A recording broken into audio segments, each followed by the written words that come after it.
నమస్కారం ప్రజలారా, మా యూట్యూబ్ ఛానల్. నా పేరు రాజు. ఈరోజు ఈనాడు, ఆంధ్రజ్యోతి, సాక్షి రెండు తెలుగు రాష్ట్రాల్లోని వార్తలను చూద్దాం. అలాగే రాష్ట్రాల్లో ఉండే ముఖ్యమైన వార్తలను కూడా చూద్దాం. తెలంగాణ, ఆంధ్రప్రదేశ్ మూడు దినపత్రికలను ఈరోజు మెయిన్ వార్తల్లో చూద్దాం. సాక్షిలో ఏముంది, ఆంధ్రజ్యోతిలో ఏముంది, ఈనాడులో ఏముంది, ఈనాడు ఆంధ్రప్రదేశ్లో ఏముంది, ఈనాడు తెలంగాణలో ఏముంది, అలాగే ఆంధ్రజ్యోతి, సాక్షి మూడు దినపత్రికలను చూద్దాం. చూసే ముందు నా ఛానల్ను సబ్స్క్రైబ్ చేయని వాళ్ళు దయవుంచి సబ్స్క్రైబ్ చేసుకోండి. ప్లీజ్ ఒక లైక్ చేయండి. ప్రతి ఒక్కరూ వీడియో చూసినా ఒక లైక్ చేయండి, నన్ను ఆదరించండి. Thank you. ఈరోజు మొదటగా ఆంధ్రజ్యోతి, తెలంగాణ వార్తలను చూద్దాం. ఆంధ్రజ్యోతి, తెలంగాణ చూస్తే ముఖ్యంగా ట్రంప్ భారత్ ఉత్పత్తులపై అమెరికా ప్రతీకార సుంకం, అన్ని దేశాలపైన కనీసం 10% టారిఫ్, విదేశీ ఆటోమొబైల్స్ ఉత్పత్తులపై 25%, ఫార్మా, సెమీ కండక్టర్స్, ఇంధన రంగాలకు సంబంధించిన ఉత్పత్తులకు మినహాయింపు. అమెరికా పన్ను చెల్లింపుదారులు 50 ఏళ్లుగా దోపిడీకి గురయ్యారు. ఇంకపై అలా కుదరదు. మా ఉత్పత్తులపై అధిక సుంకాలు విధిస్తున్న దేశాలపై అందులో సగమే వేస్తున్నాము. ట్రంప్ భారత్పై సుంకాల ప్రభావాన్ని జాగ్రత్తగా పరిశీలిస్తున్నాము. కేంద్ర వాణిజ్య శాఖ ప్రకటన. ట్రంప్ ప్రకటనతో అమెరికా మార్కెట్లు క్రాస్, లక్షల కోట్ల మేర ఆవిరైన సొమ్ము. 26% కాదంటండి, 27% అంట. భారత్పై అమెరికా సుంకం 26 అనుకున్నారు కాదని 27% అంట. ట్రంప్ వల్ల అన్నీ మొత్తం డెమేల్ అవుతున్నాయి మార్కెట్లు కానీ అంతా. ట్రంప్ చేస్తున్న అది చూడు. ట్రంప్ వైట్ హౌస్లో విలేకరుల సమావేశంలో సుంకాలపై ప్రకటన చేస్తున్న ట్రంప్ చూడు, ఏ దేశానికి ఎంత సుంకము అనేది ట్రంప్ నిన్న ప్రకటించారు. భారత్పై మిశ్ర ప్రభావము, ఫార్మా రంగ మినహాయింపు పెద్ద ఊరట. మన ఎగుమతుల్లో 3వ వంతు ఫార్మాయే. ఆటోమొబైల్ విభాగాలపై గట్టి ప్రభావము. మనకది మంచి తరుణము. భారత్తో పోలిస్తే ఆసియాలోని పలు దేశాలపై ట్రంప్ అధిక సుంకాలు, అక్కడి నుంచి తరలించే ఎంఎన్ఈసీలను ఆకర్షించేందుకు మనకు అవకాశము. చూడండి, బయట దేశాలతో పోల్చుకుంటే మనకి విధించిన సుంకము తక్కువే అని చాలామంది నిపుణులు చెప్తున్నారు. అమెరికాకు మాంద్యం, ప్రతీకార సుంకాలతో అసలుకే వెసరు.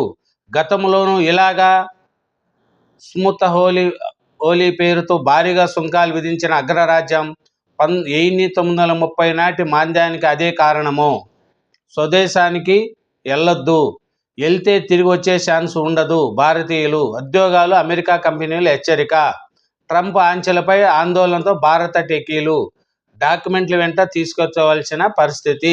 చూడండి, ట్రంప్ మొత్తాన్ని ప్రపంచాన్ని ఒక విధమైనంగా పెడుతున్నాడు. ఈ సుంకం అంటూ ఇదంటూ ఈ వ్యాపార లావాదేవీలు అందరికీ ఏమవుతుందో కూడా అర్థం కాలేదు ఈ ట్రంప్ వల్ల. అది ఇంకా నిదానం పైన ముందు ఏం తెలుస్తుందో చూడాల.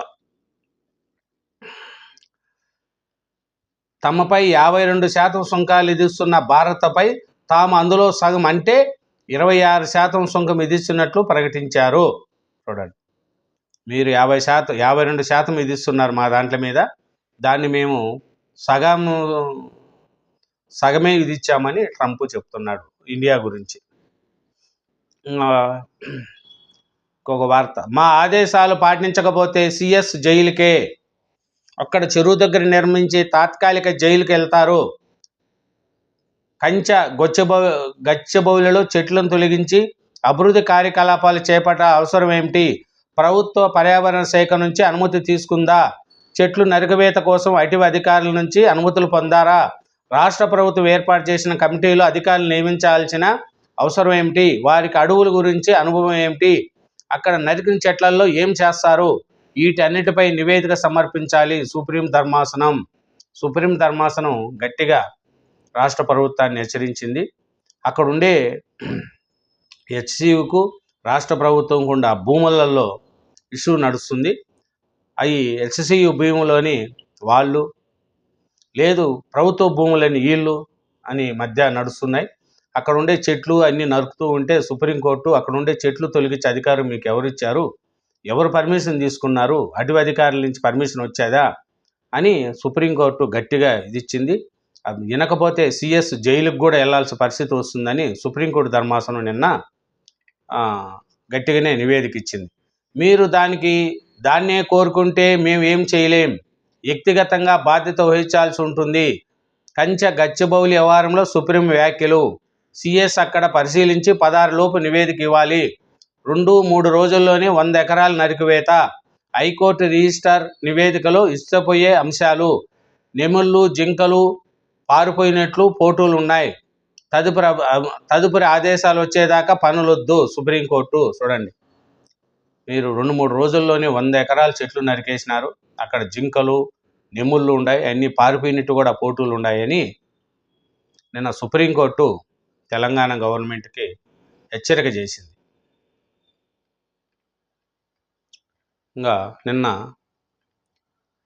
హైదరాబాద్లో మీడియాతో మాట్లాడుతున్న కేటీఆర్ తలసాని, అక్కడ అంగుళం కూడా కొనకండి, 3 ఏళ్ల తర్వాత మేమే అధికారంలోకి వస్తాం, ఆ భూములన్నీ వెనక్కి తీసుకుంటాం, 400 ఎకరాల్లో ఏకో పార్క్ను ఏర్పాటు చేస్తాం, రేవంత్ రెడ్డి రియల్ ఎస్టేట్ బ్రోకర్లా కాదు, ఒక మనిషిలా ఆలోచించండి కేటీఆర్. చూడండి, కేటీఆర్ గారు అంటున్నారు మేము మళ్ళీ 3 సంవత్సరాల తర్వాత వస్తాము అని. అక్కడ జగన్ అదే అంటున్నాడు, 3 ఏళ్ళు ఊపిక పట్టండి నేను వచ్చేస్తా అని. వీళ్ళకు పదవి లేకపోతే బతకలేరు. 3 ఏళ్ల తర్వాత మేము వస్తాం, 4 ఏళ్ల తర్వాత మేమే వస్తాం. రాజ్యాంగంలో మీకు ఎవరికే రాశారా? ప్రజలు ఆలోచించాలా, ఓట్లు వేయాలా, అంతే తప్ప మేమే వస్తాం, పోలీస్ అధికారులను ఒకరిని కూడా వదలం. ఇక్కడ కేటీఆర్ గారు బెదిరిస్తున్నారు, అక్కడ జగన్ గారు బెదిరిస్తున్నారు. ఒకరిని వదలం, పోలీసు వాళ్ళందరినీ రాసి పెట్టుకుంటున్నాం, మీ కథ తేలుస్తాం. ఏంది చెప్పండి? 2000 ఎకరాల్లో ప్రపంచ స్థాయి ఏకో పార్క్. ప్రభుత్వ భూమి 400 ఎకరాల్లోనే కాకుండా హెచ్సియు 1600 ఎకరాలను కలిపి ఏర్పాటు. Singapore night safari, New York central park తరహాలో హైదరాబాద్కే తలమానికంగా అద్భుత నిర్మాణం. భాగస్వామ్యాలతో చర్చలు, 3 మంత్రులతో కమిటీ. కంచె గచ్చిబౌలిలో ప్రపంచంలోని అతిపెద్ద పర్యావరణ పార్కును ఏర్పాటు చేయాలని ప్రభుత్వం భావిస్తుంది. అక్కడ 400 ఎకరాలనే కాకుండా హైదరాబాద్ సెంట్రల్ యూనివర్సిటీ హెచ్చరించిన 1600 ఎకరాలను కలిపి సింగపూర్లో నైట్ సఫారీ, న్యూయార్క్లోని సెంట్రల్ పార్క్ తరహాలో 2000 ఎకరాల్లో అతిపెద్ద ఏకో పార్కును ఏర్పాటు చేయనున్నది. ఈ ప్రశ్నలకు అవును అనే జవాబు ఇస్తున్నాయి. ప్రస్తుత వర్గాలు. కంచె గచ్చిబౌలి భూముల వివాదంపై రాష్ట్ర ప్రభుత్వము కీలక నిర్ణయము. చూడండి, 2000 ఎకరాల్లో పార్క్ అంట, చాలా పెద్ద పార్క్ అది కానీ వస్తే. సుప్రీంకోర్టు మమ్మల్ని అడ్డుకోలేదుగా, కొత్త పిటిషన్లో మా ప్రభుత్వానికి హైకోర్టు నోటీసులు. విచారణ ఈ నెల 7వ తేదీకి వాయిదా. సుప్రీంకోర్టు స్టేతో హెచ్సియులో విద్యార్థుల సంబరాలు, ఆందోళన నిర్వహించినట్టు ప్రకటించిన విద్యార్థి సంఘాలు. అది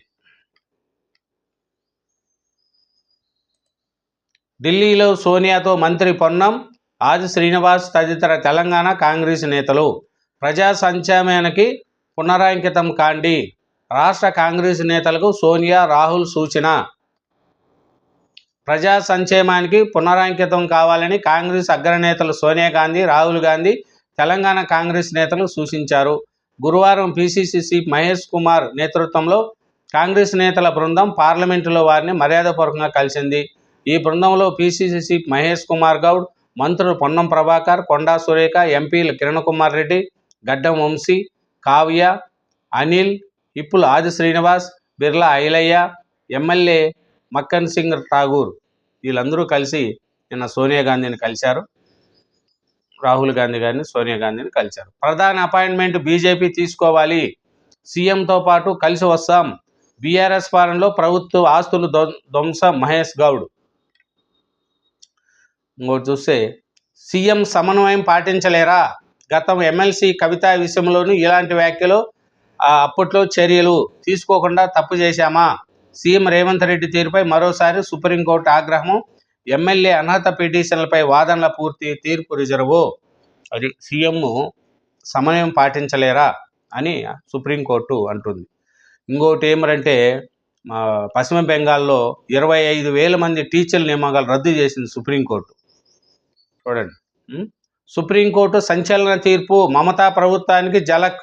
నియామక ప్రక్రియ అంతా అవకతవకలేనన్న ధర్మాసనం.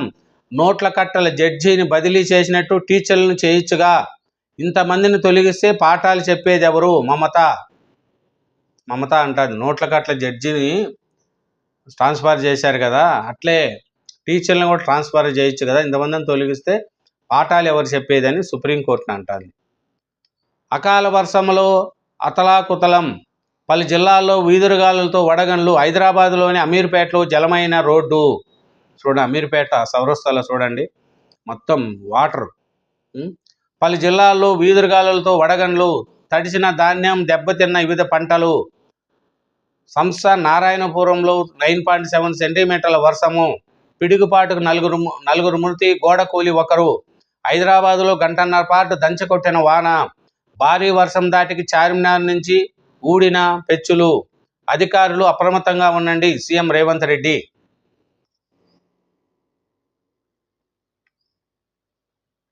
ఇదేనండి ఆంధ్రజ్యోతి తెలంగాణ. ఇప్పుడు ఆంధ్రజ్యోతి ఆంధ్రప్రదేశ్ చూద్దాం. ఆంధ్రప్రదేశ్లో ఏం వార్తలు రాశారు, ఏమి పరిస్థితి చూద్దాం. చూసిన తర్వాత సాక్షి కూడా చూద్దాం.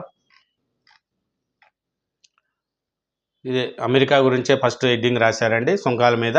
అది చదివినాం కాబట్టి. నెక్స్ట్,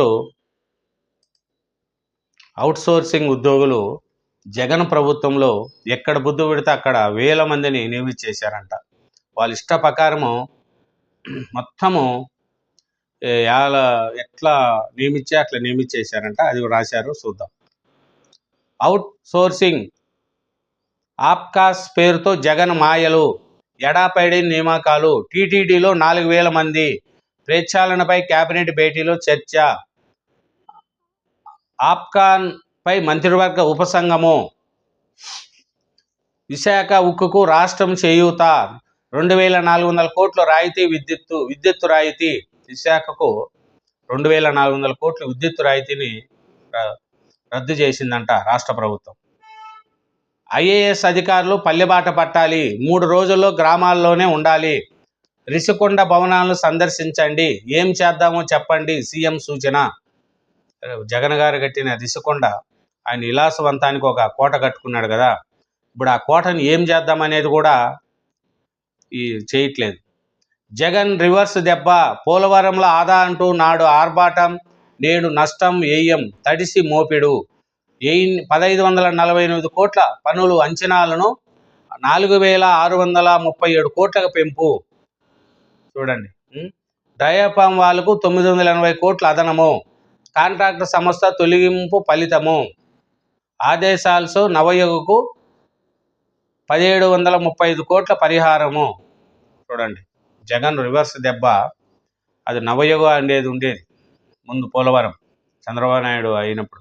అది రామోజీరావు వాళ్ళ బంధువులు అని చెప్పి ఆ నవయోగాన్ని దాన్ని తప్పించేసి ఏరో వాళ్ళకి ఇచ్చారు.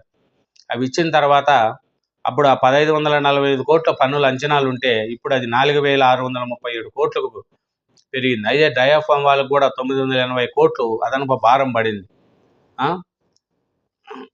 అట్లా జగన్ గారు వచ్చి పోలవరం ప్రాజెక్టు ఆగిపోవడానికి కూడా ముఖ్య కారకుడయ్యాడు.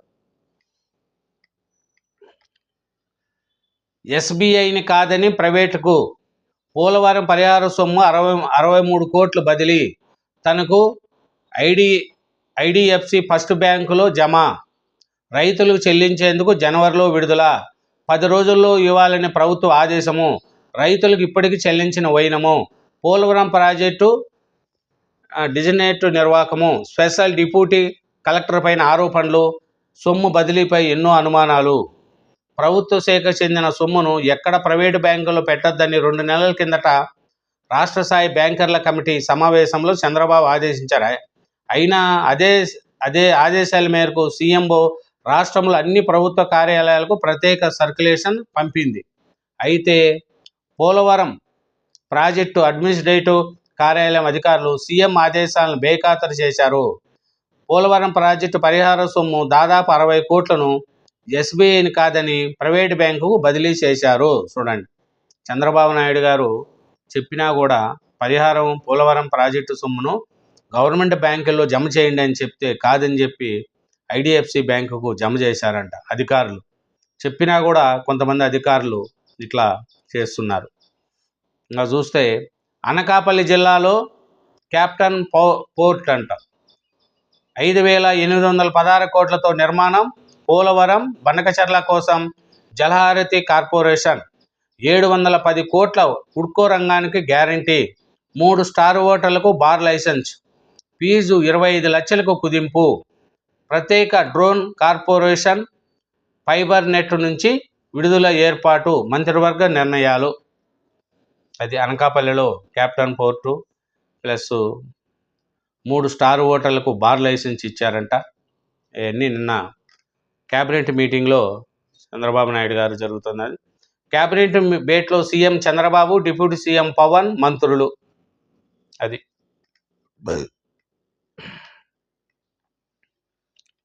ఇంకా చూస్తే ముస్లింల హక్కుల పరిరక్షణకే బిల్లు. ఇందులో ముస్లిమేతల ప్రమేయం లేదు. బిల్లుపై 284 సంస్థలు అభిప్రాయాలు తెలిపాయి. 1 కోటి మందికి పైగా వినతులు సమర్పించారు. అన్ని వర్గాలను సంప్రదించాకే బిల్లు తెచ్చాము. వక్ఫ్ ఆస్తుల నిర్వహణలో పారదర్శకత, జవాబుదారీతనం పెరుగుతాయి. రాజ్యసభలో చర్చలో మంత్రి. అధికార విపక్షాల మధ్య వాడి వేడి చర్చ. ముస్లిం మహిళలను ద్వితీయ శ్రేణి పౌరులుగా మార్చిన కాంగ్రెస్. ట్రిపుల్ తలాక్ రద్దుతో వారిని ప్రధాన స్రవంతిలోకి తెచ్చిన మోడీ. వక్ఫ్ ఆస్తుల దుర్వినియోగాన్ని అడ్డుకునేందుకే బిల్లు. నడ్డా. ఇది రాజ్యాంగ విరుద్ధమైన బిల్లు. ప్రతిపక్షాలు. తగ్గేదే లే. నాపై ఆరోపణలు రుజువు చేస్తే రాజీనామా చేస్తా, లేకపోతే అనురాగ్ ఠాకూర్ చేయాల్సింది. రాజ్యసభలో కాంగ్రెస్ అధ్యక్షుడు ఖార్గే డిమాండ్. అదేనండి, రాజ్యసభలో కూడా వక్ఫ్ బిల్లు పాస్ అయింది కాబట్టి లోక్సభలో అయింది, రాజ్యసభలో కూడా అయింది. ఇది ఇంకా ఈనాడు సాక్షి చూద్దాం. సాక్షి చూసిన తర్వాత ఈనాడు చూద్దాం. సాక్షి, ఆంధ్రప్రదేశ్ సాక్షిలో 7 నుంచి ఆరోగ్యశ్రీ సేవల బంద్. 3,500 కోట్లు బకాయిలు పెట్టిన రాష్ట్ర ప్రభుత్వం.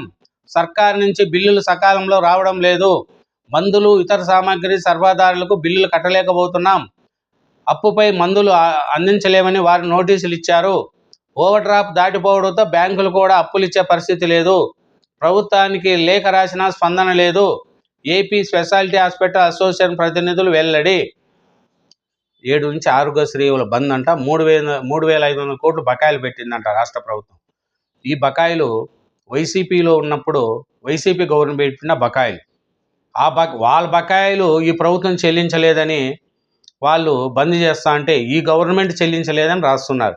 3,500 కోట్లు ఈ 9 నెలల్లోనే అవుతాయా? మీరే ఆలోచించండి. హాస్పిటల్కి వైసీపీ హయాంలో పెట్టిన బకాయిలు, అట్లే విద్యుత్తు బకాయిలు, ఫీజు రిమెంబర్స్మెంట్ బకాయిలు అన్నీ వాళ్ళే అప్పులు పెట్టేసి వెళ్ళిపోయారు. వాళ్ళే వచ్చి ధర్నాలు చేస్తున్నారు. ఈ ఆరోగ్యశ్రీ కూడా అంతే. ఈ రాయడంలో, పేపర్లో రాయడము, ఏది జరిగినా కూడా కూటమి ప్రభుత్వం మీద రాసేయడమే. ఈ 3,500 కోట్లు ఈ 9 నెలల్లో ఆరోగ్యశ్రీకి ఉండాల్సినటియా, లేదు వైసీపీలో పెండింగ్ పెట్టిన బిల్లులా? అది కూడా రాయాలి కదా. చెప్పండి. ఆరోగ్యశ్రీ బంద్ చేస్తున్నారంటే అది మీ వల్లే కదా. మీరు ఎందుకు ఆ డబ్బులు కట్టలేకపోయారు? మీరు దిగిపోయేటప్పటికి అన్ని అప్పులు పెట్టిపోతే ఎట్లా చెప్పండి? ప్రతి ఒక్క దాంట్లో అప్పే. పిల్లల ఫీజు రిమెంబర్స్మెంట్ అప్పు, విద్యుత్ బకాయిలు అప్పు, విద్యుత్ ఉద్యోగుల మీద అప్పు, ప్రతి ఒక్క దాంట్లో అప్పులు పెట్టేసి వెళ్ళిపోయారు. ఇప్పుడు ఈ అప్పులన్నీ ఇప్పుడు వచ్చిన గవర్నమెంట్ అవన్నీ చేసుకుంటూ పోతుంది. ఈ 3,500 కోట్లు ఏ గవర్నమెంట్లో అప్పులు జరిగింది? ఈ 9 నెలల్లో కూటమి ప్రభుత్వందా, లేదా అక్కడ వైసీపీ ప్రభుత్వందా? చెప్పండి. వైసీపీ చేసిన ప్రభుత్వంలో చేసిన అప్పులు చెల్లించలేదని వాళ్ళు ఆరోగ్యశ్రీ సేవలు బంద్ చేస్తాము అది రాయాల. వైసీపీ ప్రభుత్వం అప్పులు పెట్టిపోయింది, ఈ వచ్చిన గవర్నమెంట్ అది అప్పులు వేయలేకపోతే బంద్ చేస్తున్నారని. అంతే తప్ప ఈ రాష్ట్ర ప్రభుత్వం అప్పులు పెట్టేసిందంటే 9 నెలల్లో ఇప్పుడు వచ్చిన రాష్ట్ర ప్రభుత్వం 3,500 కోట్లు అప్పులు పెడుతుందా? మనమే ఆలోచించండి. పేపర్లో రాసిన వార్త కొంచెం వరకన్నా నమ్మశకానికి ఉండాలి. నమ్మశకం లేకుండా వార్తలు రాయగలిగితే ఎట్లా అండి చెప్పండి. ప్రపంచవ్యాప్తంగా స్టాక్ మార్కెట్లో సుంకాల సునామీ. ట్రంప్ టారిఫ్ల దెబ్బకు కుదేలైన స్టాక్ మార్కెట్లు. ఆసియా యూరోప్ మార్కెట్లన్నీ భారీ పతనము. చూడండి, ట్రంప్ వల్ల మొత్తం ఆసియా యూరోప్ మార్కెట్లన్నీ భారీ పతనం అంట, కుదేలైపోయినాయంట స్టాక్ మార్కెట్లు. ఏపీ మరో బీహార్లా. టీడీపీ కూటమి ప్రభుత్వంలో మా భూమి కబ్జాకు గురైంది. ఈ ప్రభుత్వం కోసం ఎంతో కష్టపడ్డా ఇప్పుడు సిగ్గేస్తుంది. తిరుచానూరు పోలీస్ కబ్జారాయిలతో కలిసిపోయారు. జగన్ ప్రభుత్వంలో మా భూములు భద్రంగా ఉన్నాయి. ఆస్ట్రేలియా నుంచి ఓ ఎన్ఆర్ఐ సెల్ఫీయుడు విడుదల. ప్రభుత్వాన్ని ప్రశ్నిస్తున్న రాజేంద్ర ప్రసాద్. చూడండి, ప్రభుత్వ భూమి కూటమి ప్రభుత్వంలో బీహార్ ప్రభుత్వం లెక్క అయిపోయిందంట. ఆయన భూమిని కబ్జా చేశారంట కూటమి ప్రభుత్వంలో.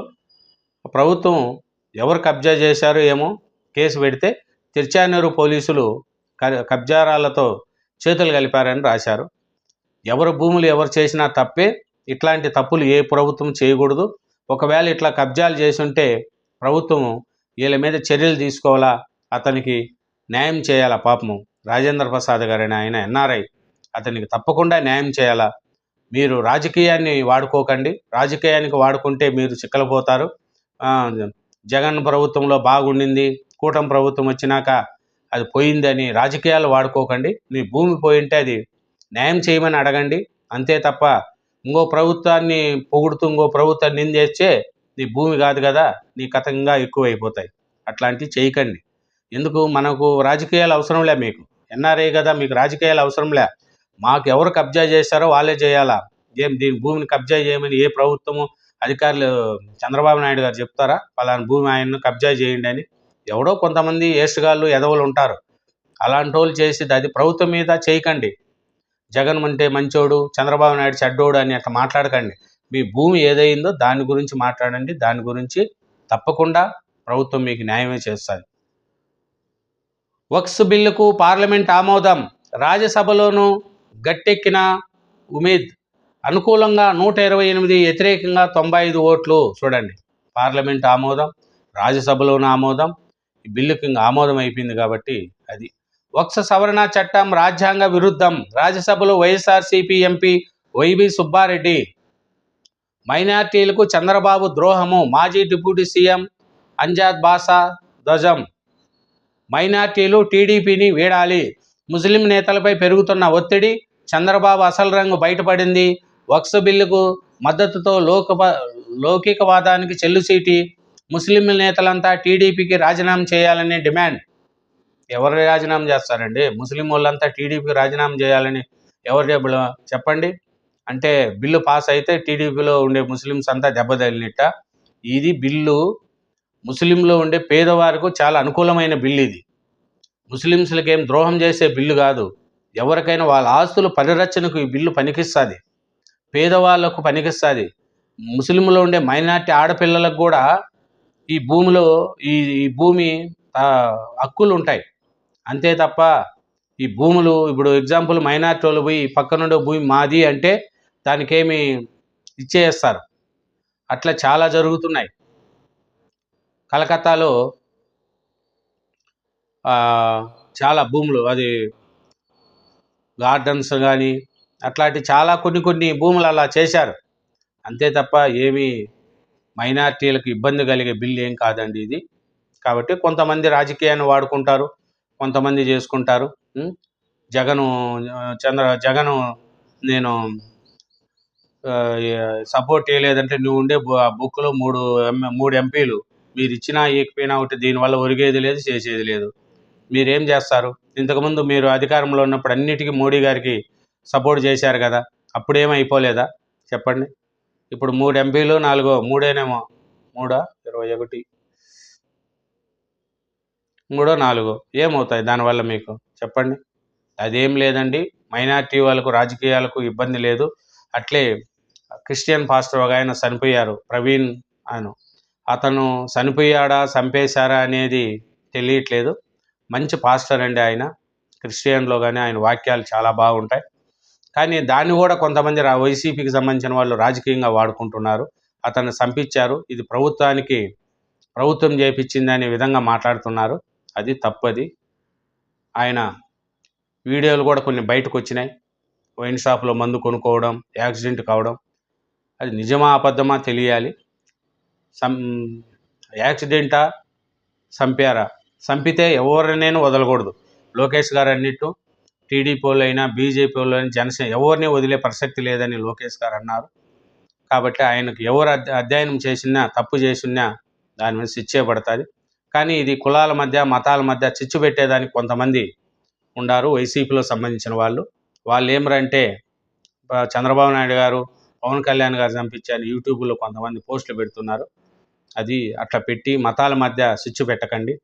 ఎవరు చంపినా తప్పే. ఎందుకంటే మంచి అతను వాక్యాలు కూడా మనం చూస్తూ ఉంటాం యూట్యూబ్లో, చాలా మంచిగా ఉంటాయి.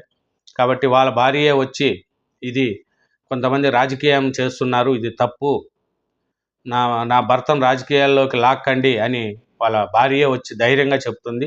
ప్రభుత్వం మీద నమ్మకం ఉంది, అతను దర్యాప్తు చేస్తుంది కాబట్టి ఆ ప్రభుత్వం మీద నమ్మకం ఉంది అని వాళ్ళ భార్య చెప్తుంది, వాళ్ళ సోదరుడు చెప్తున్నారు.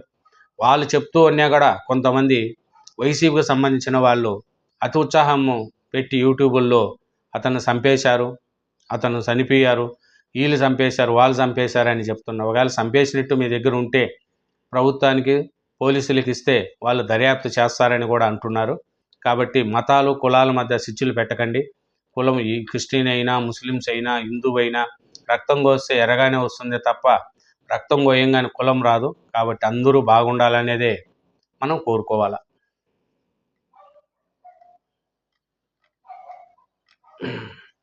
ఇంకా ఈనాడు చూద్దామండి. ఈనాడు చూస్తే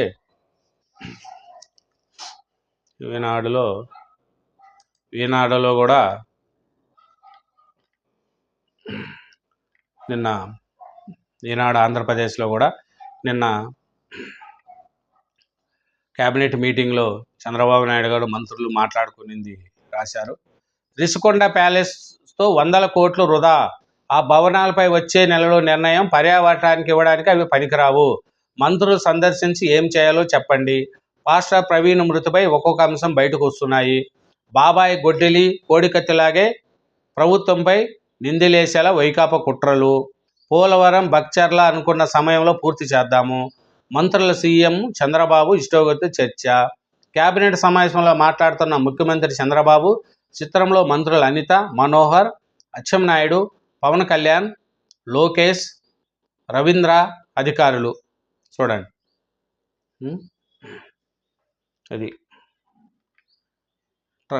ట్రంప్ ఎవరిని వదలని ట్రంప్, పేద నుంచి పెద్ద దేశాల దాకా సుంకాలతో వాణిజ్య యుద్ధానికి తెరలేపిన అమెరికా, భారత్పై 26, చైనాపై 34, మనపై 27% అదనంగా పడొచ్చునని అంచనా, ఆర్థిక వ్యవస్థకు దెబ్బని ప్రపంచ దేశాలు ధ్వజం. చూడండి, అది వాక్స్ బిల్లుకు రాజ్యసభ పచ్చజెండా, అనుకూలంగా 188, వ్యతిరేకము 95. అర్ధరాత్రి దాటే వరకు వాడివేడి చర్చ సుదుద్దేశంతోనే రూపొందిస్తున్నాం ప్రభుత్వము, ముస్లిం హక్కులను హరిస్తుందని ధ్వజమెత్తని విపక్షాలు, సభల వారీగా ఓటింగు, లోక్సభలో ఆమోదం తర్వాత ఎగువ సభకు వచ్చిన బిల్లు, ఇది రాష్ట్రపతి ముందుకు. అది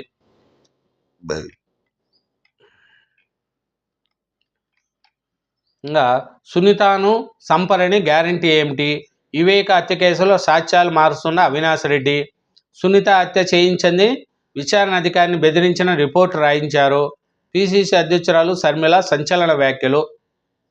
చూడండి, సునీతను సంపరని గ్యారంటీ ఏమిటి అంటాంది వైఎస్ శర్మిలారెడ్డి గారు. ఇదేనండి ఈనాడు ఆంధ్రప్రదేశ్. ఈయనండి 3 దినపత్రికలు, 2 తెలుగు రాష్ట్రాలను వార్తలు చూసినాం. అలాగే నా యూట్యూబ్ ఛానల్ రోజు చూడండి, నన్ను ఆదరించండి. Thank you very much.